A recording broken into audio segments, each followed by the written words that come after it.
ശ്രീ സുരേഷ് പിള്ള കൂടിയുണ്ട്. അദ്ദേഹം CJ റോയിയുടെ അടുത്തൊരു സുഹൃത്തു കൂടിയാണ്. നമ്മളെല്ലാം വളരെ ഞെട്ടലോടെ കാണുമ്പോൾ സ്വാഭാവികമായിട്ടും സുഹൃത്തുക്കൾക്ക് അത് അംഗീകരിക്കാൻ തന്നെ ബുദ്ധിമുട്ടാണ്. ഇത്രയേറെ ഈ നിലയിലൊക്കെ വളരെ സജീവമായി നിന്നാൽ ഈ അടുത്ത അദ്ദേഹത്തിൻ്റെ ഒരു അഭിമുഖം പോലും അറിയാം. ഈ നിമിഷം എന്തെങ്കിലും സംഭവിച്ചാൽ പോലും താൻ വളരെ ഹാപ്പി ആയിട്ട് തന്നെ മരണത്തിലേക്ക് പോകും, തനിക്ക് മറ്റ് ആകുലതകളില്ല, തൻ്റെ ബക്കറ്റ് ലിസ്റ്റുകളെ എല്ലാം പൂർത്തിയാക്കി എന്ന് പറഞ്ഞതാണ്. പക്ഷേ സുരേഷ് പിള്ള, ഈ പെട്ടെന്ന് വരുന്ന ആരോപണം അല്ലെങ്കിൽ ഈ കോൺഫിഡൻസ് ഗ്രൂപ്പിൻ്റെ ഒക്കെ ഭാഗത്ത് നിന്ന് വരുന്ന ആരോപണം ഈ പരിശോധനയുമായി ബന്ധപ്പെട്ട് നടന്ന സമ്മർദ്ദം അത് ഇതിലേക്ക് നയിച്ചു എന്നതാണ്.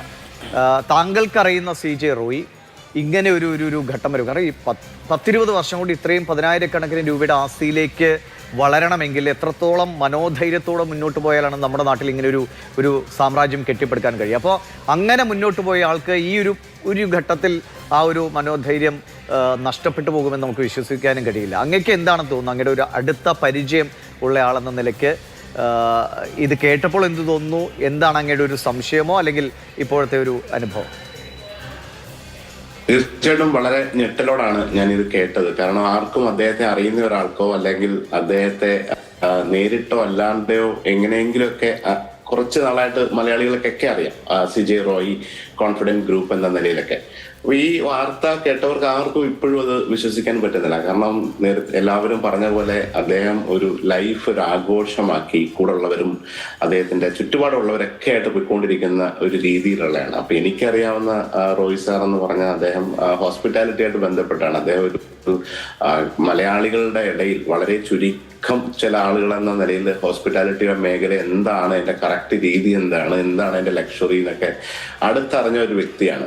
ലോകത്തെ എല്ലാ ഹോട്ടലുകളിലും ഏറ്റവും അതിനു വേണ്ടിയിട്ട് മാത്രം നല്ല ഹോട്ടൽ ഉണ്ടെങ്കിൽ അവിടെ തേടിപ്പോയി 1 വീക്കൊക്കെ താമസിച്ച് അതിന്റെ കാര്യങ്ങളൊക്കെ മനസ്സിലാക്കുക, അതിൻ്റെ സ്റ്റാൻഡേർഡ് എങ്ങനെയൊക്കെയാണ്, എന്താണ് സർവീസിനൊക്കെ രീതിയിലുള്ള ആ രീതിയിൽ എനിക്ക് ഭയങ്കര ഇഷ്ടമുള്ളൊരു വ്യക്തിയായിട്ട് മാറിയിട്ട് ഒരു വ്യവസായി എന്ന നിലയിൽ അല്ലെങ്കിൽ ഒരു മലയാളികളൊക്കെ കാണുന്ന രീതിയിൽ ആ ഒരു റോൾ മോഡൽ എന്ന രീതിയിൽ ഉപരി അത് എല്ലാവർക്കും കാണും. ഒരു ഇൻസ്പിറേഷൻ പോലെ അദ്ദേഹം കഴിഞ്ഞ കുറെ വർഷങ്ങളായിട്ട് ബിസിനസ്സിനകത്ത് ചെയ്ത കാര്യങ്ങളും അല്ലെങ്കിൽ നേട്ടങ്ങളൊക്കെ വളരെ തുറന്ന് കഴിഞ്ഞ ഒരു വർഷമായിട്ട് ഇൻസ്റ്റാഗ്രാമിലൂടെ ഒക്കെ പല ഓൺലൈൻ മാധ്യമങ്ങളിലൂടെ ഒക്കെ നമ്മുടെ മുമ്പിൽ കൊണ്ടുവരുന്നതാണ്. അപ്പൊ അത് കൂടാണ്ട് എൻ്റെ ഒരു പേഴ്സണലായിട്ട് എനിക്ക് ഇഷ്ടമെന്ന് വെച്ചാൽ ഒരു മലയാളി എന്ന നിലയിൽ ഈ ഒരു അതിഥി സൽക്കാര മേഖലയിലെ എല്ലാ കാര്യങ്ങളും വളരെ വ്യക്തമായിട്ട് അറിയാവുന്ന, അത് ഭക്ഷണമായാലും താമസമായാലും അതിന്റെ സർവീസ് സ്റ്റാൻഡേർഡ് ആയാലും അതിന്റെ എല്ലാ കാര്യങ്ങളും അറിയുന്ന വളരെ ചുരുക്കം മലയാളികളുള്ള ഒരാളായിട്ട് മാത്രമാണ്. അപ്പൊ അദ്ദേഹം പോകുന്ന സ്ഥലങ്ങൾ എന്തൊക്കെയാണ് അല്ലെങ്കിൽ അതിനെ കുറിച്ചുള്ള ഇൻ ഡീറ്റെയിൽ ആയിട്ടുള്ള കാര്യങ്ങളൊക്കെ